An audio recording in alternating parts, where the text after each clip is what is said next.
Assalamualaikum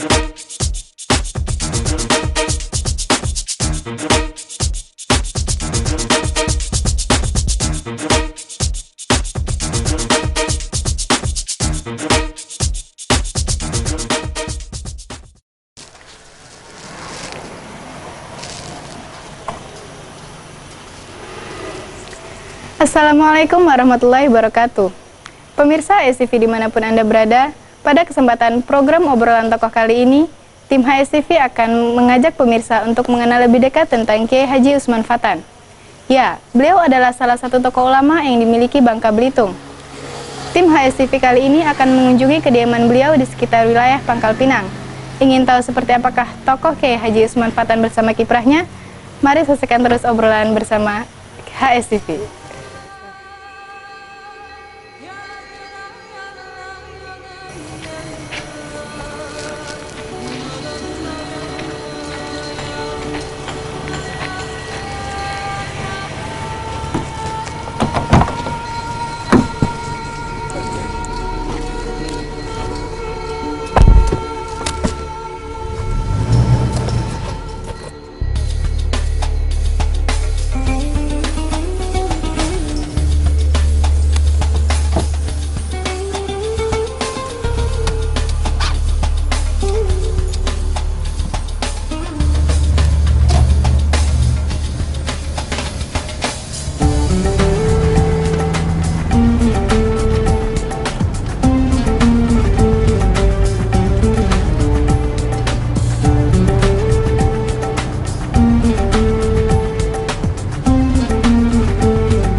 Baiklah pemirsa, sekarang kita akan menuju ke kediaman Kiai Haji Usman Fatan.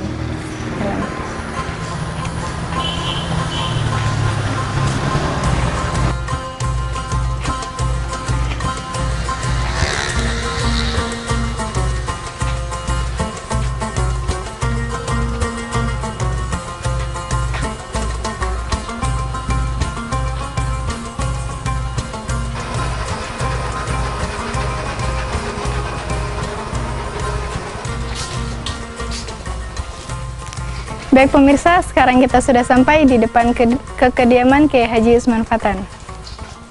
Silakan. Assalamualaikum Pak Kiai. Waalaikumsalam warahmatullahi wabarakatuh. Silakan. Dan masuk. Ya, coba.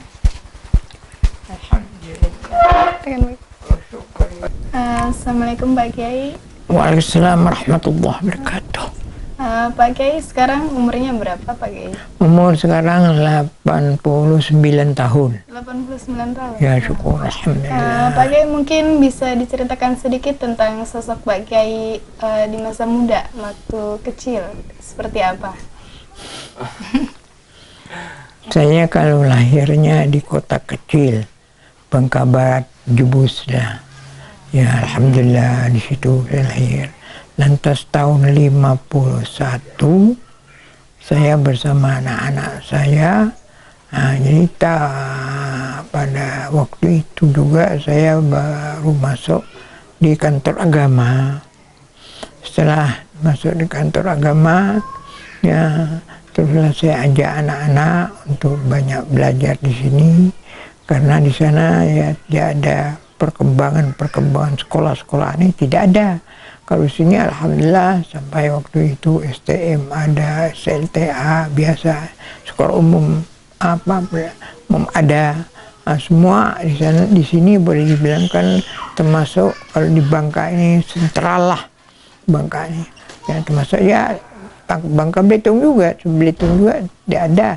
Cuma ada saya dengar juga waktu itu Hafiz Al-Quran ada pendidikannya di Belitung, tapi tidak terkenal betul. Yang lain-lainnya banyak di sini semua. Jadi saya dan anak-anak saya bawa ke sini.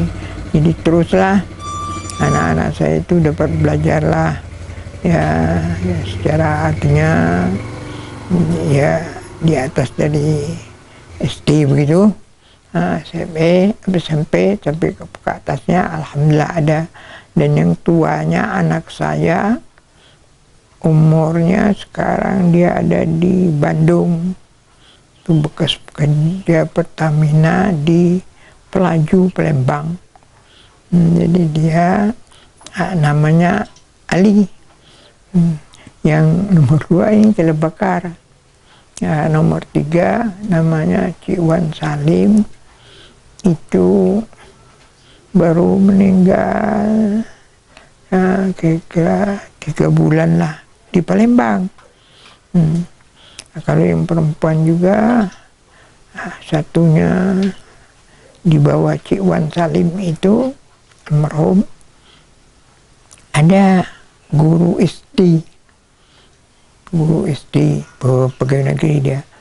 Nah, di bawah dia itu alhamdulillah dia perempuan juga, bawah itu dia sekarang ngajar di UBB. Dia dosen kecil lah, sebab dia dapat gelar pertama itu mengikuti kakaknya yang tadi masih Pertamina Palembang, Ali Gedi. Jadi dia di situ dapat gelar sarjana pertasnya 1, lantas melanjutkan pelajarannya ke SMP, ke perguruan tinggi itu di Bogor. Dia tadi alhamdulillah perempuan Bogor sekarang ini ya, kebetulan dia perempuan tidak bisa lagi melanjutkan karena ya repot lah, dia sudah punya anak 1. Sekarang dia ngajar ya sebagai dosen kecil di UBB. Coba dia ini ekonomi manajemen, tidak salah, dia punya pendidikan. Jadi yang nyekolahkannya itu ya waktu itu dari pemerintah sebagai ya pelajar disekolahkan di Bogor.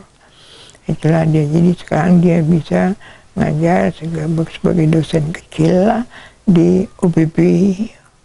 Mau meneruskan karena dia perempuan, sudah punya anak juga, anak pun ada banyak, 1 anak dia. Jadi syukur alhamdulillah. Terjadinya begitu, ya Allah punya kuasa. Suaminya yang sekarang ini Zamrul Hidayat namanya.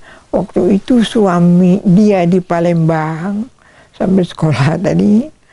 Yang suaminya ini di Surabaya, sebetul orang sini dia. Tapi ya begitulah artinya perjalanan hidup dia. Hidup yang mantu saya tadi di Surabaya. Di saudara-saudara banyak yang tadi itu. Jadi ya jadi kirim surat. Nah, saya bertemu dengan saya punya besan itu, sama-sama saya pun waktu itu diundang di cucu dari besan saya itu, ya ada kandurinya di pintu air. Jadi saya terus ngomong-ngomong gitu.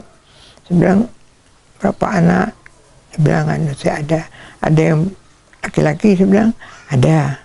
Saya terus terang, sebab ini kelihatannya si Hida ini, anak saya yang terakhir itu, sekarang mengajar di UBB itu. Dulunya dia itu ya karena masih terus ngejar karir, cuma kebetulan dia tidak bisa juga melanjutkannya karena dia artinya perempuan. Nah, jadi kembali itu, jadi yang saya pulang ke rumah nanya dengan besan saya tadi, saya bilang, bagaimana ada anak? Ada satu, dia bilang, tapi sekarang ini dia di Surabaya, kata yang sekarang lah besan. Nah, waktu itu belum, dia bilang di Surabaya. Saya bilang, apa soal itu? Tidak tahu lah, dia bilang, ya rupanya begitu ketentuan Allah, sendiri dia ke sana sambil bekerja, sambil apa dia di sana. Alhamdulillah, sambil juga mungkin meneruskan pendidikannya sedikit sambil kerja tadi. Jadi sudah saya ngomong-ngomong dengan yang calon besan, sekarang sudah besan. Saya bilang, gimana ya, saya punya anak ini ada di Palembang waktu itu. Dan dia sudah pulang selesai dari Bogor tadi, disekolahkan oleh pemerintah. Jadi sekarang di Palembang. Jadi banyak kalau jodoh, Masya Allah. Jadi saya ngomong dengan keluarga saya, bahwa ada, saya bilang, Bapak namanya Zamrul Hidayat, tapi sekarang ini ada di Surabaya. Nah, bagaimana pendapat dari anak-anak saya semuanya? Oh, dibilang kalau memang ada jodohnya, syukur sekali. Kan dia yang waktu itu calon dari mantu, sekarang sudah mantu saya, dan dia orang baik juga. Jadi terus saya kasih tahu dengan anak saya yang di Bandung sekarang ini, dia ada sedang di Palembang, yang anak saya itu nama Hidayati, dan dari Palembang. Jadi bagaimana, kata saya, ya mama hati supaya dia dapat pulang, dapat bertemu, bagaimana. Jadi yang di sana pun calon mantu dan sekarang sudah mantu dipanggil oleh bapaknya ke Bangka sini, untuk bertemu. So, tidak pernah bertemu, dipanggil. Saya pun yang dari Palembang, saya telegramkan, saya telepon dengan anak saya yang sekarang waktu itu masih di Pelaju, sekarang sudah pensiun dia. Jadi terus bertemu, dia datang, yang dari Palembang datanglah ke sini, yang tadi itu calon mantu tadi, sekarang sudah mantu, bertemulah di rumah sinilah. Itu ngobrol-ngobrol bagaimana. Jadi kata kedua orang ini, ya dijodohkan Allah, ya dibilang, baiklah kalau begitu, kita bagaimana nanti usahanya saya nanti bisa pulang ke sini. Dia ini arsitek, jadi masih berbelit-belit juga. Pernah dia dari Surabaya tadi ada tugas ya yang dibebankan kepadanya untuk bikin apalah di Jambi sana. Pulang ke Jambi dia, sudah ke Jambi, ke Palembang lagi ada punya bos tuh, punya usaha, jadi ditugas. Jadi akhir daripada itu, terus dia naiklah terus yang di Surabaya pergi ke Palembang. Sudah pergi ke Palembang, terus alhamdulillah dibilang, baiklah kalau begitu, telah dijodohkan orang tua kita, dengan tidak ada bertemu sama sekali tadinya. Jadi disitulah saya pun jadi rupanya dapat bertemu, dapat dia berkumpul, sudah nikah nih, sudah kumpul dia, dan saya juga terus nyambutnya yang perempuan ini, anak saya itu nama Hidayati itu, perempuan saya juga ikut nyambut di waktu itu dari Palembang ke Mentok. Masyarakat ini mengenal Kiai Haji Usman Fathan ini sebagai tokoh ulama di Bangka Belitung. Ya. Iya, betul. Sebenarnya apa latar belakang ini Kiai Haji Usman Fathan ini sehingga dapat menjadi tokoh di Bangka Ya, Belitung? saya tahulah, boleh dibilang kan mulainya tadi saya sebelum ketua MUI Bangka Belitung itu saya ketua MUI Pangkal Pinang. Pangkal Pinang. Ya, waktu itu kita masih berinduk ke Palembang. Ya, Palembang. Provinsi kita belum ada. Jadi terus saya di Pangkal Pinang. Jadi waktu juga pemilihan ya MUI lalu kita lah provinsi ya ditunjuk lagi oleh masyarakat ya, punya kepercayaan. Saya pun umur begitu belum semacam ini 89 ini belum, tapi masih ya sekitar 50 lah begitu. Nah, terus saya sudah orang angkat begitu ya saya terimalah, alhamdulillah. Kondisi badan fisik pun bisa, artinya masih bisa melayani tugas-tugas yang dipercayakan oleh masyarakat itu, alhamdulillah.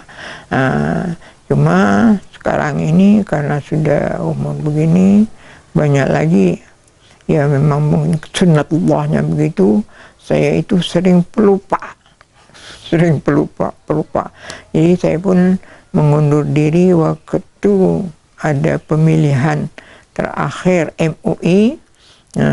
Terus waktu itu saya mengajukan permohonan berhentilah ya dari MUI karena saya ini sudah pendengaran ingatan sudah pelupa semua. Begitu, jadi baiklah kata orang, sedanglah begitu umur pun sudah begini. Jadi saya sekarang ini ditunjuk lagi, artinya kalau ketuanya Dr. Zuyadi namanya. Sekarang dia ngajar di pesantren yang di Petaling. Ada situ kan Petaling SAS tuh. Saya ada Syekh Abdul Masdik di Petaling. Jadi saya dia angkatlah setelah itu. Beliau dipilih sebagai ketua umum. Saya diangkat oleh mereka ya penasehat, badan penasehat. Sebetulnya apa yang nak disehatkan orang-orangnya sudah pintar-pintar semua. Tapi alhamdulillah syukur ya saya pun kalau minta berhenti saya tidak mau, apa yang ditunjuk terima. Ini kerja baik. Jadi begitu dia punya sejarah hidupnya. Alhamdulillah. Pak Kiai ini menjabat sebagai ketua MUI ini dari tahun berapa Pak Kiai? Itulah yang saya ini tidak tercatat betul.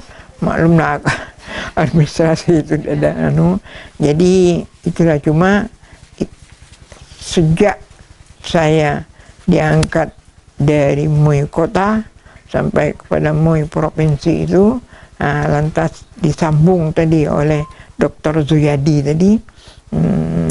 Kebetulan saya pun lah pengelupa, jadi saya pun banyak terima kasih lah sudah begitu. Jadi sekarang ini saya pun alhamdulillah sudah 89. Jadi banyak pengelupa, tapi kalau ada misalnya acara siang hari saya masih bisa, misalnya khatib alhamdulillah masih. Kalau lah malam itu kebetulan kalau ada urusan di sana, alhamdulillah bapak kita nih, ustadz kita nih, alhamdulillah macam ada pembacaan doa di mana itu perpisahan ya dari ABRI ya alhamdulillah. Jadi saya pun terus berpesan dengan yang datang minta saya bilang jangan, terima kasih banyak. Saya sudah beginilah kalau malam itu, dan memang orangnya yang saya tunjuk itu insya Allah kata saya lebih memenuhi apa yang dikehendaki, jadi cocok. Jadi sana pun terima baik, saya pun sudah lega artinya hati saya. Jadi syukurlah, alhamdulillah, begitulah sejarahnya. Sini juga mungkin banyak masyarakat yang belum mengenali Pak Kiai ini ya di waktu muda. Ya, apakah di waktu muda ini Pak Kiai sudah aktif dalam organisasi Islam? Iya betul. Sebab saya dulu mulai naik Republik Indonesia tahun 45, saya waktu itu karena dulunya terkenal bukan PNI Perjuangan ini, bukan, dulunya memang PNI betul yang diketuai oleh Pak Karno, kemudian Pak Karno ya terus Pak Karno. Jadi sesudah itu ya proba ada Masyumi, saya terus ke Masyumi, ke Masyumi. Sampai boleh bilang ya sampai sekarang lah. Cuma Masyumi sekarang sudah tidak ada lagi juga. Jadi di Nahdhah juga orang minta saya lah. Jadi saya di Nahdhah ada ketua Tanfiz dan ada ketua Syuriah. Jadi kebetulan saya alhamdulillah ditunjuklah ketua Syuriahnya dari Nahdijin tadi. Ayo saya bilang baiklah, mana yang pantas sudah dia menemukan begitu, saya terimalah. Yang kurangnya saya minta membantu. Saya memang menunjuk, sebetulnya memang saya nunjuk ya Syuriah ini pun, inilah Ustadz kita nih, Bapak kita nih, Pak Ustadz Ja'far Shadiq ini, alhamdulillah saya pun kasih tahu sama orang-orang. Saya bilang kelebihan Ustadz Ja'far Shadiq ini, saya di belakang, di depan, semua saya ngomong begitu. Saya inginnya beliau ini kalau menerangkan suatu hadis itu ada ke atasnya. Haddatsana si fulan, haddatsana si fulan, haddatsana si fulan. Jadi saya bilang kalau di Bangka ini kiai-kiai belum ada cara begitu. Jadi saya pikir itu bagi saya merasakan alhamdulillah. Lalulah ya mantaplah beliau sebagai ketua pondok di Hidayatus Salikin, dan saya pun boleh bilangkan ya baik di mana-mana beliau pun diundang, di mana memang pantas, wajar, memang begitulah maunya.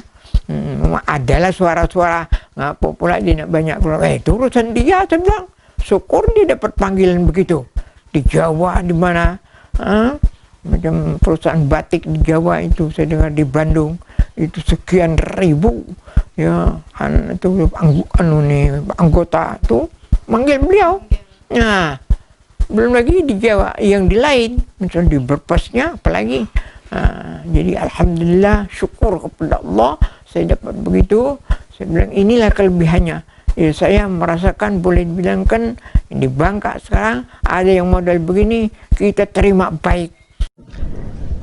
Di dalam keluarga, pendidikan seperti apa yang Pak Kiai terapkan kepada anak-anak Pak Kiai? Ya, pendidikan kalau Bakar ini dulunya musim-musim timah ini masih jayanya, dan saya pun sudah kenal lah dengan sekretarisnya Abdullah Hussein, dia orang Aceh asalnya. Ini Bakar ini sebetulnya dia mau disekolahkan oleh timah tadi ya. Tapi dia model penakut lah, saya bilang kan, kalau si Ali sana memang dia sendiri bersemangat untuk artinya sekolah-sekolah nih sampai dia insinyur dan dia dapat diterima di perusahaan minyak petroleum. Alhamdulillah, pernah dia ke Jepang, pernah dia ke London sana. Jadi oleh Pertamina. Ini waktu dia pergi haji ini saya tanya, apa uang negara kasih uang itu untuk pergi haji? Dia bilang tidak, itu biarlah kepada misalnya icak-icak bawahannya saja. Jadi dia memang kelebihan rupanya yang dia dikirim ke London, dikirim ke Jepang itu di sana misalnya uang yang diberi oleh Pertamina itu dia dia kerutkan. Dia ya artinya yang mestinya dia masuk hotel yang besar yang ya Pertamina kirim, dia ambil hotel-hotel yang biasa-biasa, jadi lebih daripada itu. Jadi dia bilang, ongkos saya pergi haji 2 suami istri ini, uang yang itulah, dia bilang, kelebihan uang itu. Jadi saya bilang, syukurlah kalau begitu, sudah bagus sekali. Kedua, mengenai pesantren kita ini, Riyadhus Shalikin, saya sering sekali sebut, apalagi sekarang sudah ada yang buka di dalam tuh Ustadz ya, yang dari sini kiri ya, alhamdulillah. Jadi saya bilang kepada semua orang yang ada di Pangkal Pinang, ibu kota provinsi, saya bilang alangkah malunya kalau seandainya pesantren Hidayatus Shalikin itu mundur, ya, tidak maju, dan lain-lainnya, dan tidak majulah jelasnya. Orang yang hau-hau, yang gue bilang kan, suka ke pantai itu, wah, Islam ini cak nak maju pula. Inilah bukti ya. Hidayatus Shalikin ini artinya ambruk misalnya. Alangkah malunya, semua malu. Jadi alhamdulillah sudah begitu, rupanya memang cocok tidak. Ya, bertambah maju, apalagi masjid sekarang ini sudah direhab, ya. Syukur alhamdulillah. Saya dengarkan sudah penuh betul. Itu kan berapa kemajuannya. Jadi nomor 1 artinya dari masuk jalan Pasir Padi, Jumatnya satu itu tidak bisa ditembaran diri, tidak bisa, karena semuanya sudah kumpul jadi filternya di situ. Jadi alhamdulillah. Jadi di situ kata saya, alangkah malunya umat Islam ya kalau seandainya ya pesantren kita di situ tidak maju-majunya macam dulu. Dulu pernah saya dengar sebelum Pak Ja'far Sendi Ustaz kita ini, ya, Fadilatul Ustaz ini, artinya megang itu, gurunya datang, orang lapor kan.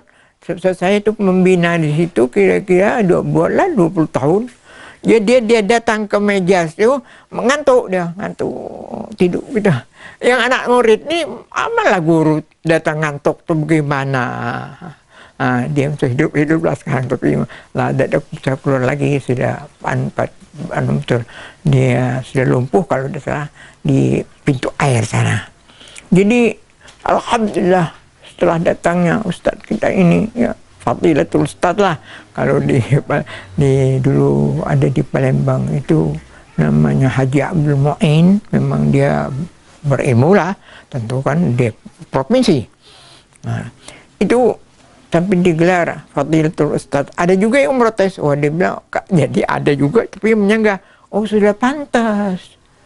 Nomor 1 keilmuannya, kemudian kecerdasannya yang tadi jadi cocoklah dengan yang Pasir Padi tadi. Andai kata di situ orangnya tidak maju, Hidayatus Shalikin, orang yang ke pantai itu tadi kata saya, yang hau-hau itu ketawa dia. Ini cara Islam nih. Di sekolah begini pun boleh dibilangkan tidak maju-maju.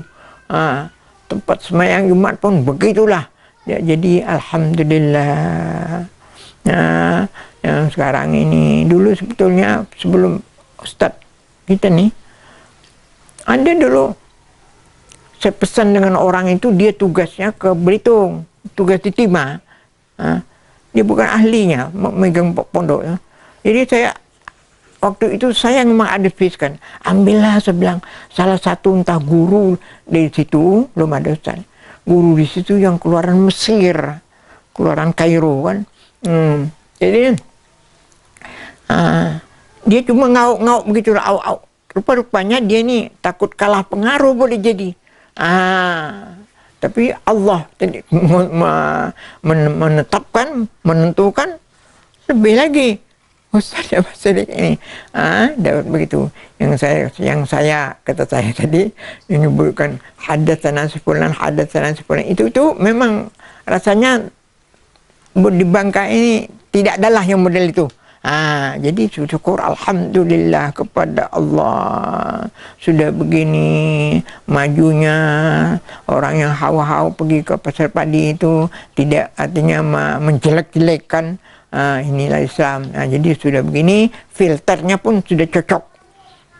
Dari perjalanan Pak Kiai ini sampai menjadi seorang tokoh MUI ini, menurut Pak Kiai apa yang paling berkesan Pak Kiai? Oh, tidak ada apa-apa. Dulunya sebetul, itulah saya sering tahu dengan anak-anak. Dulunya Ustadz, saya itu di Bangka ini kan boleh dibilangkan sekolah agama lah, tidak ada. Saya pun waktu itu tinggal di Jebus. Jadi tidak tahu dengan Pulau Pinang ini, cuma langsung dengar di Palembang ada terbuka Qur'aniyah. Jadi saya itu mau pergi ke sana. Mau pergi ke Palembang tadi. Masuk itu. Masa itu. Rupanya orang dulu ini, karena saya ini anak tunggal, jangan jauh dari ketiak kata orang. Jangan jauh dari ketiak. Katanya. Jadi saya pun adalah rasa mengkal begitu. Mengkal. Tapi saya punya datu dulu, memang dia juga namanya Al Habib Omar Fathan. Dia orangnya tegap putih. Jadi dia memberi nasihat dengan saya. Ikut kata orang tua. Jadi saya tidak jadi ke sana, rasanya mengkal. Tapi rupanya Allah punya takdir. Ya sekarang syukurlah saya bisalah berkumpul kan. Ya dengan siapalah benar-benar yang terpandang misalnya di Bengkala, saya bisalah berkumpul. Jadi saya beritahu dengan anak-anak, kalau orang tua kata saya artinya menghalang lalu kita mau marah, jangan. Ya, itu ada hikmatnya. Itu orang tua namanya. Seorang zaman dulu udah boleh keluar, saya tunggal. Jadi alhamdulillah saya pun macam bisa jadi pembina Hidayatus Salikin, yang mana-mana lain-lainnya adalah syukur-syukur. Jadi saya kasih tahu dengan anak-anak yang buahan saya bilang jangan ya dekat kepada orang tua. Dia punya mulut itu kata orang macam Quran buruk, dibaca tidak bisa, dilangkah tidak bisa. Itu ya syukur alhamdulillah. Terima kasih banyak sudah datang begini, syukur kepada Allah ya. Sudah bagus ini alhamdulillah. Dan ya, ini apakah dari keluarga ini selalu memberi dorongan kepada Pak Kiai untuk dalam mengemban amanah itu sebagai ketua MUI itu Pak Kiai? Ya itulah, boleh jadi pandangan orang baik. Saya artinya alhamdulillah bisa, pokoknya terpilih lah, alhamdulillah. Jadi keluarga juga selalu mendukung Pak Kiai? Iya, alhamdulillah, syukur kepada Allah. Syukur bahwa itulah kita nih hidupnya. Ya, baiklah, terima kasih banyak Pak Kiai atas waktunya. Demikianlah pemirsa obrolan kita bersama Kiai Haji Usman Fatan. Semoga apa yang kita perbincangkan tadi dapat menjadi motivasi dan dapat menjadi suri tauladan bagi kita semua.